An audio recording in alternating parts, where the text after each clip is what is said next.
Nagmamasyal ang mga jowa, pumunta silang Maynila.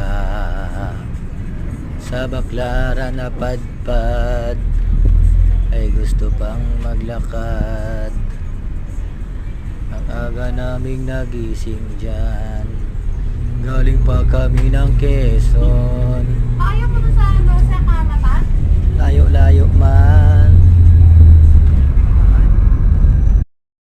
Ang sweet ng dalawa nagdi-date oh.